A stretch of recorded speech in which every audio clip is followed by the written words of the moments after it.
Hi friends, welcome back to our channel. Bed time stories for kids అనే series start చేసాం. ఈరోజు మనం ఒక కథ చెప్పుకుందాము. ఆ కథ పేరేంటంటే కప్ప ముత్యము. టైటిల్ అంతే. దీన్ని బట్టి మీకు ఏమర్థమవుతుంది? కప్ప ఉంటుంది క్యారెక్టర్, ఒక పెరలు ఉంటుంది ముత్యం. చూద్దాం. అనగనగా అంట ఒక పెద్ద చెరువు ఉందంట. ఆ చెరువులో ఒక కప్ప, ఒక హంస ఇద్దరు చాలా మంచిగా స్నేహం చేసుకుంటూ ఉండేవన్నమాట. బెస్ట్ ఫ్రెండ్స్ అనమాట ఈ రెండు.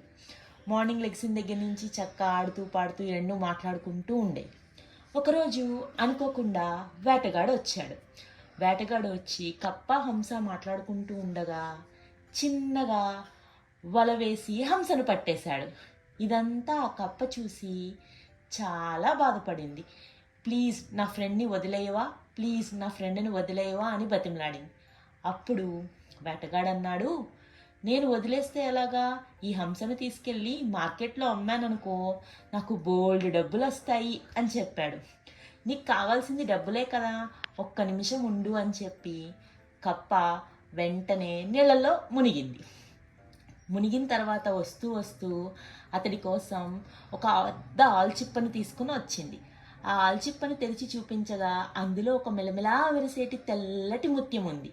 ఆ ముత్యాన్ని వేటగాడికి ఇస్తూ అంది, ఈ ముత్యాన్ని నువ్వు నగల దుకాణంలో కానీ మార్కెట్లో అమ్మి సొమ్ము చేసుకో, దయచేసి నా స్నేహితురాల్ని వదిలిపెట్టవా అని చెప్పి అడిగింది. ఆ వేటగాడు మాట విన్న తర్వాత సమ్మతించి వెంటనే ఆ ముత్యాన్ని తీసుకుని వలలోంచి హంసను వదిలేశాడు. అప్పుడు కప్ప హంస కలిసి చాలా సంతోషంగా ఉండసాగాయి. వేటగాడు చాలా ఆనందంతో ఆ ముత్యాన్ని తీసుకుని ఇంటికి వెళ్ళాడు. ఇంటికి వెళ్ళగానే తన భార్యతో జరిగిందంతా చెప్పాడు. చెప్పినప్పుడు అంతా విన్న భార్య ఏమందో తెలుసా? ఆ భార్యకి దురాశ చాలా ఎక్కువ. వాళ్ళ ఆయన్ని తిట్టడం మొదలుపెట్టింది. నువ్వు చాలా పిచ్చివాడివి, నేనైతే ఇలా చేసి ఉండేదాన్ని కాదు. ఆ కప్ప దగ్గర ఇంకా చాలా ముత్యాలు ఉంటాయి. నువ్వు వెళ్ళి మళ్ళీ ఆ హంసను పట్టుకో, చంపేస్తానని బెదిరించు. ఈసారి మొత్తం చాలా ముత్యాలు తెచ్చి నీ ముందు ఉంచుతుంది. అవన్నీ తీసుకుని ఇంటికి రా అని చెప్పి పంపించింది. వెంటనే వేటగాడు, మమ్మీ ఎందుకు అలా చెప్పింది? వాళ్ళ ఆవిడికి దురాశ ఎక్కువ, గ్రీడీనెస్ అనమాట, అత్యాశ. ఉన్నదాంతో సంతోషం లేదు, ఇంకా ఎక్కువ కావాలి, ఇంకా ఎక్కువ కావాలి అని చెప్పి అనుకుంది. అనుకున్నట్టుగానే ఇంకా వాళ్ళ ఆయనకి చేసేదేమీ లేక వేటగాడు చెరువు దగ్గరికి బయలుదేరాడు. ఆ ముత్యాన్ని తీసుకునే బయలుదేరాడు. వెళ్ళిన తర్వాత కప్పతో చెప్పడం మొదలుపెట్టాడు. ఏమనంటే, ఈసారి గనక నువ్వు నీ దగ్గర చెరువులో ఉన్న ముత్యాలన్నీ ఇవ్వలేదనుకో ఖచ్చితంగా నేను నీ స్నేహితురాల్ని హంసని చంపేస్తాను అని. వెంటనే కప్ప ఆలోచించి, ఓ అవునా, దయచేసి అలా చెయ్యవద్దు, దయచేసి అలా చెయ్యవద్దు, మా స్నేహితాన్ని చెడగొట్టవద్దు, మమ్మల్ని విడగొట్టవద్దు అని చెప్పి బతిమలాడింది. అప్పుడు వేటగాడు, సరే అయితే చెరువులో ఉన్న ముత్యాలన్నీ నాకు ఇచ్చేయి అని చెప్పి అడిగాడు. అందుకు కప్ప, సరే ఎలాంటి ముత్యాలో కావాలో నీకు ఇంతకు ముందు ఒకసారి ఇచ్చాను కదా, ఆ ముత్యాన్ని చూపించు, అచ్చం అలాంటి ముత్యాలే, ఆ రంగు ముత్యాలే తీసుకుని వస్తాను అంది. ఆ వేటగాడు తన దగ్గరున్న ఆ ఒక ముత్యాన్ని కప్పకు ఇచ్చాడు.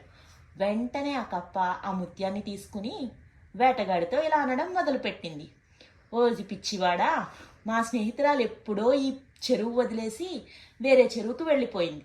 ఈరోజు నేను కూడా వెళ్ళిపోతున్నాను.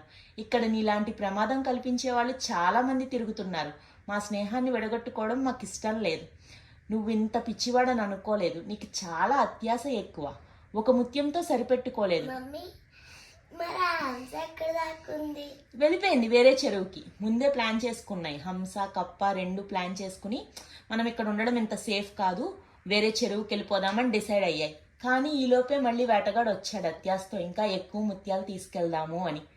ఇదంతా జరిగింది కదా. అప్పుడు వేటగాడితో ఈ విధంగా అందన్నమాట, నువ్వు ఒక ముత్యంతో సరిపెట్టుకుని సంతోషంగా ఉంటే జీవితం బాగుండేది, కానీ నువ్వు అత్యాశకు పోయావు. ఇప్పుడు ఈ ముత్యాన్ని కూడా నేను నీళ్ళల్లో విసిరేస్తున్నాను. ఇప్పుడు వెళ్ళి నువ్వు ఇంతకు ముందులానే బతుకు అని చెప్పి టాటా బాయ్ బాయ్ అని చెప్పి వెళ్ళిపోయింది. ఈ కథలో నీతేంటో తెలుసుకుందామా? ఎక్కువ అత్యాశకు పోకూడదు. ఒక ముత్యం దొరికింది, సంతోషంగా బతకొచ్చు. కానీ ఎక్కువ ముత్యాలు కావాలనుకున్నాడు, ఉన్న ముత్యం కూడా పోయింది. దురాశ దుఃఖానికి చేటంటారు అందుకే పెద్దలు.